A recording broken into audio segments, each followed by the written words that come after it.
नमस्कार दोस्तों, स्वागत है आपका हमारे चैनल पर एजुकेशन फॉर नॉलेज में। आज के वीडियो में देखेंगे प्रैक्टिस सेट नंबर 91। अगर आप प्रैक्टिस सेट नंबर अभ्यास प्रश्नावली यानी कि आप 1 से लेकर 90 तक नहीं देखें तो आप अवश्य देखें, प्लेलिस्ट बना हुआ है। तो चलिए हम लोग यहाँ प्रैक्टिस सेट 91 शुरू करते हैं। आपको बता दें कि ये सारे PYQ क्वेश्चन है प्रीवियस ईयर, जो BPSC और BSSC के अलग अलग एग्जामों में पूछे गए हैं। ये 17 first BPSC, 17 second BPSC, teacher 4.0, Bihar SI, Bihar police या बिहार के वैसे एग्ज़ाम जिसमें बिहार स्टैटिक, बिहार सामान्य ज्ञान, बिहार स्पेशल पूछे जाते हैं, वैसे एग्ज़ामों के लिए ये इम्पॉर्टेंट होगा। और आपको बता दें कि यहाँ पे टोटल 100 सेट है। 100 सेट में से आज हम लोग का 91 सेट है। एक सेट में 20 प्रश्न है। इस प्रकार से 2000 प्रश्नों की हम लोग करेंगे PYQ, जो कि कुछ इम्पॉर्टेंट है, रिपीट किया जाता है, वैसे क्वेश्चन यहाँ से पकड़ा सकते हैं। तो चलिए स्टार्ट करते हैं बिना देरी किए हुए। क्वेश्चन फर्स्ट दिया गया है कि बिहार में न्यूनतम पुरुष साक्षरता दर वाला जिला कौन सा है। तो आपको बता दें कि बिहार में जो न्यूनतम पुरुष साक्षरता दर वाला वो जिला था वो कटिहार था। राइट आंसर हमारा ए का हो जाएगा ए। आप 17 फर्स्ट BPSC अभी इसका एग्जाम बहुत नियरेस्ट है, तो आप सेंसस 2011 बिहार वाला आप देख सकते हैं और एज वेल एज इंडिया का भी।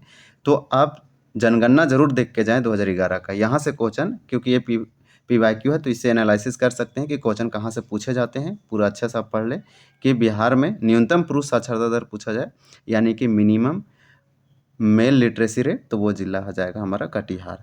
तो इस तरह से आप एनालिसिस करके उस टॉपिक को क्लियर कर सकते हैं जहाँ से क्वेश्चन पूछे जाते हैं लगातार, और वहाँ से आपका क्वेश्चन जो है से 1 या 2 मार्क्स श्योर हो जाएगा। बिहार में अमृत वर्षा समाचार पत्र का प्रकाशन किस वर्ष प्रारंभ हुआ। तो आपको बता दें 2 का राइट आंसर डी हो जाएगा। 1987 ईस्वी में 1987 में बिहार में अमृत वर्षा समाचार पत्र का प्रकाशन किया गया था। फिर ये क्वेश्चन इंपॉर्टेंट है, द सर्च लाइट। आपको बता दें कि द सर्च लाइट के प्रथम जो संपादक थे वो थे सैयद हैदर हुसैन। तो इसको याद रखें कि द सर्च लाइट के प्रथम संपादक कौन थे, सैयद हैदर हुसैन। तो राइट आंसर ये हो जाएगा 3 का। क्वेश्चन नंबर 4 दिया गया है कि बिहार में अति निर्धन वर्गों के लिए जीविका परियोजना किसकी सहायता से प्रारंभ की गई है। तो जो अति निर्धन वर्ग हैं यानी बहुत ही पुअर से पुअर भी जो लोग हैं उसके जीविका परियोजना की सहायता के लिए किस से प्रारंभ की गई है, किसकी सहायता से। तो चलिए हम लोग देखते हैं इसका आंसर क्या दिया गया ऑप्शन में। तो क्वेश्चन नंबर 4 है तो 4 का बी हो जाएगा। विश्व बैंक से यहाँ चलाया जा रहा है यानी वर्ल्ड बैंक। तो राइट आंसर हमारा बी हो जाएगा। क्वेश्चन नंबर दिया गया है 5 कि 10 लक्षण मुख्यतः किस संप्रदाय का पर्व है। तो 10 लक्षण मुख्यतः किस संप्रदाय का पर्व है। तो 5 का आंसर ये हो जाएगा, ये बौद्ध का है, बौद्ध धर्म का एक क्या है तो पर्व है 10 लक्षण। इसी प्रकार से क्वेश्चन नंबर 6 है कि मौर्य काल में किस मुद्रा पर मयूर, पर्वत और अर्धचंद्र की मुहर अंकित होती थी। तो 6 का राइट आंसर हो जाएगा सी, आहत। आहत जो है सो मौर्य काल में प्रचलित एक मुद्रा है और इसी मुद्रा में मौर्य, मयूर, पर्वत और अर्धचंद्र की मुहर अंकित होती थी। ये आप जरूर याद रखें कि जो आहत है वो मौर्य काल से संबंधित मुद्रा है। इसी में मयूर, पर्वत जैसे मुद्रा अंकित होते थे। बिहार में आदि मानव के निवास का आरंभिक साक्ष्य कहाँ से प्रारंभ होते हैं। तो ऐसे क्वेश्चन को आप मार्क लगा सकते हैं। तो आपको बता दें कि 7 का राइट आंसर डी हो जाएगा, बी एंड सी दोनों, यानी मुंगेर और नालंदा। मुंगेर और नालंदा जिला में बिहार के आदि मानव के निवास का आरंभिक यानी साक्ष्य हमें प्राप्त हुए हैं। क्वेश्चन नंबर 8 दिया गया है कि बिहार में औसत वार्षिक वर्षा का मात्रा कितनी है।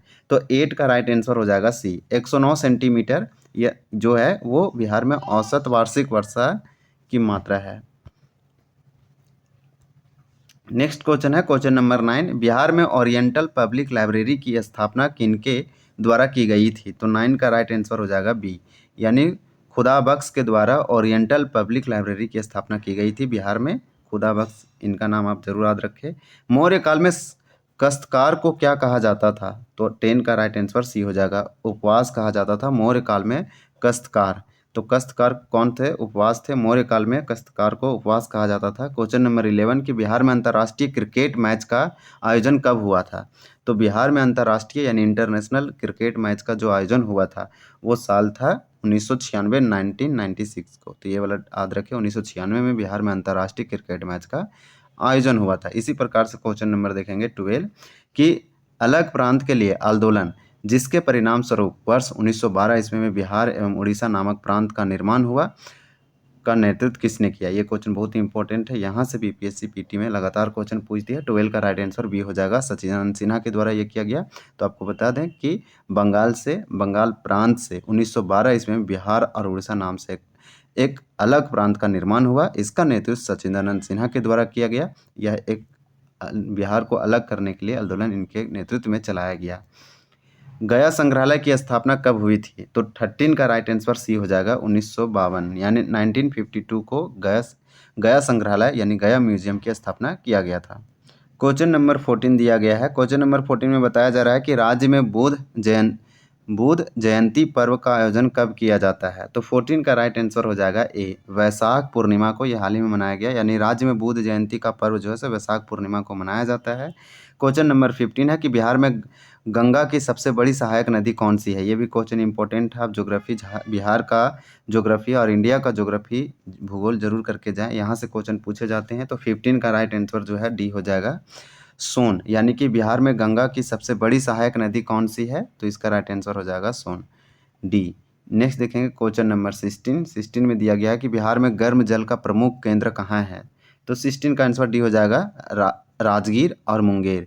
तो बी एंड सी दोनों जो है सो बिहार में गर्म जल का प्रमुख केंद्र है, राजगीर और मुंगेर। इसी प्रकार से क्वेश्चन नंबर 17 है कि बिहार में गाँवों की संख्या कितनी है? तो 17 का राइट आंसर सी हो जाएगा, 39,073 बिहार में गाँवों की टोटल संख्या है। एक बार आप जनगणना वाला टॉपिक जरूर क्लियर करें, रिवीजन करते रहें। संगीत से संबंधित नगमत अस्फी नामक किताब किसने लिखी है? तो 18 का राइट आंसर बी हो जाएगा, राजा शाह के द्वारा लिखा गया है। संगीत से संबंधित है नगमत अस्फी, ये किताब है, ये लिखा गया है राजा शाह के द्वारा। आपको बता दें ये सारे क्वेश्चन आपके रिवीजन के लिए इम्पोर्टेंट है। इसी प्रकार से क्वेश्चन नंबर दिया गया है 19, सिंहेश्वर मेले का आयोजन किस अवसर पर किया जाता है? तो 19 का राइट आंसर हो जाएगा, शिवरात्रि के अवसर पर किया जाता है। इसी प्रकार से लास्ट क्वेश्चन इस सेट का क्वेश्चन नंबर 20 है कि बिहार में लगनी राग, तो लगनी राग किस अवसर पर गाया जाता है? तो 20 का राइट आंसर सी हो जाएगा, विवाह के अवसर पर लगनी राग जो है वो गाया जाता है। आंसर दिया गया है, हम आपको बता चुके हैं। सेट नंबर 92 अगले वीडियो में देखेंगे। हम लोग का इस प्रकार जो सेट 91 है वो कंप्लीट होता है। चलिए आपसे 2 क्वेश्चन पूछते हैं, आपको कमेंट सेक्शन में कमेंट करके बताना है। तो ये क्वेश्चन फॉर यू है। क्वेश्चन नंबर फर्स्ट में दिया गया है कि बिहार में आदि मानव के निवास का आरंभिक साक्ष्य कहाँ से प्राप्त हुआ? इसी प्रकार से नेक्स्ट क्वेश्चन में है कि बिहार में औसत वार्षिक वर्षा का मात्रा कितनी है? ऑप्शन दिया गया है, आप कमेंट करके ज़रूर बताएं और इसके बारे में और डिटेल भी लिख सकते हैं। तो दोस्तों ये था हमारा प्रैक्टिस सेट नंबर, अभ्यास सेट नंबर 91। अगर आपको यह जानकारी पसंद आई हो तो वीडियो को लाइक और शेयर करना ना भूलें, चैनल को सब्सक्राइब करें और बेल आइकन को दबाएं ताकि आप हमारे चैनल में आने वाले वीडियो को मिस ना करें। मिलते हैं अगले वीडियो में, तब तक के लिए धन्यवाद। जय हिंद।